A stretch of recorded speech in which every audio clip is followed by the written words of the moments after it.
Летната сезона е во полнек, а со зголемениот број патувања расте и ризикот од појава на здравствени проблеми. Експертите предупредуваат, добрата подготовка е клучна, а патната аптека е задолжителен дел од секое патување. Најчести проблеми кои што се јавуваат при патување, тоа се пред се гастроинтестиналните тегоби, односно стомачните проблеми. Тие се јавуваат како резултат на хигиенските стандарди, односно причина се контаминирана вода, контаминирана храна и симптомите кои што се јавуваат, тоа се диареја, повраќање, мачнина и така натаму. Токму затоа, фармацевтите советуваат патната аптека да не се остава за последен момент и да се прилагоди според дестинацијата и патниците. Хроничната терапија, која што мора да се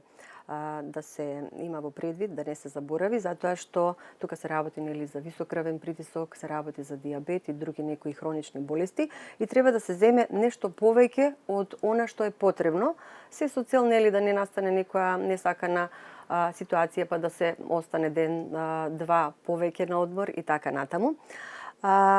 Други лекови кои што треба да се земат, тоа се аналгетици и антипиретици,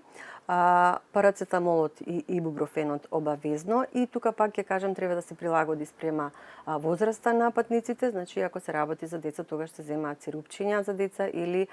се земаат чепчиња за температура.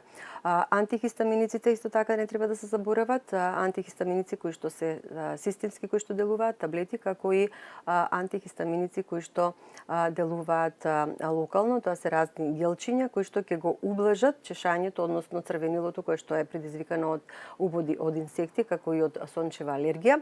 Не треба да се заборават и пробиотиците и кога сме кај пробиотиците треба да знаеме дека треба да се почне со нивно земање 3 до 5 дена пред да се тргне на одмор и да се земаат во текот на целиот престој додека сме на одмор. Освен изборот на лекови, подеднакво важно е и нивното правилно чување, особено при високи температури. Треба да се лековите, односно патната аптека, да се чува во рачниот багаж, каде што е најладно во автомобилот и кога ќе се пристигне на местото на каде што треба да се летува, треба да се извадат лековите и да се стават на суво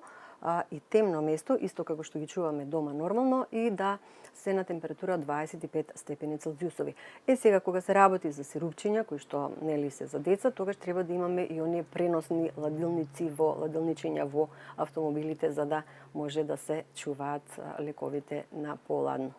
Иако многумина сметаат дека лекови може да се купат на самата дестинација, тоа е една од најчестите грешки. Каде најмногу можеме да направиме грешка е кога мислиме дека ајде ќе можам да го побарам лекот или да го земам лекото наму каде што ќе летуваме на местото каде што летуваме, но сепак во многу земји не можат оние лекови кои што се кај нас во слободна продажба не може односно да се земат без рецепт, значи мора да имаат лекарски рецепт. И друго каде што најмногу грешиме кога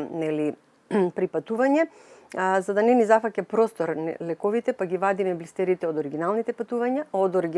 пакувања и тоа е најчестата грешка што ја правиме, бидејќи тука треба да имаме во предвид дека рокот обавезно треба да го запазиме.